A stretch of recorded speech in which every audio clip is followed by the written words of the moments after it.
You observe the drug concentrations. You know the dose and the times, but the individual random effects, patient I's personal clearance deviation, are hidden. You never directly measure them. How do you estimate what you can't see? 2 approaches. The marginal approach integrates out the random effects, averages over all possible individual values, and estimates the population parameters from the resulting marginal likelihood. This is what NONMEM's FOCE does with approximations. The conditional approach estimates individual random effects for each patient using empirical Bayes, then estimates population parameters conditional on those individuals. Both converge to similar answers with enough data.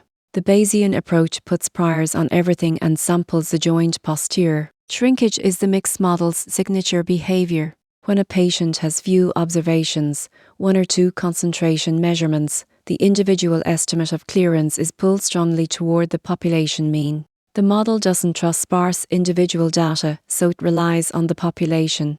This is shrinkage. With many observations per patient, shrinkage is minimal. The individual data speaks for itself. Shrinkage is not a bug. It's the Bayesian compromise between individual data and population information.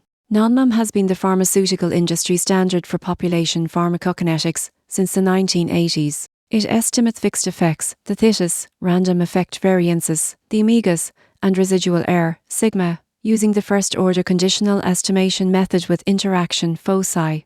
NONMEM is the open source or alternative, supporting FOCE-I, SAEM, and other algorithms. Both tools take concentration time data, a structural PC model, and statistical model specifications and return population parameter estimates with confidence intervals. Why does patient I have higher clearance? Maybe they weigh more. Covariate modeling tests whether measurable patient characteristics explain part of the inter-individual variability. If clearance scales with body weight, then including weight as a covariate should reduce omega squared. The unexplained variability shrinks because weight now explains part of it. Forward addition, add covariates 1 at a time, keep if significant. Backward elimination, remove 1 at a time, drop if not significant. Allometric scaling in the MAB series is covariate modeling. Conditional weighted residuals, CWRES, should be normally distributed, centered at 0, with no trend over time or predicted concentration.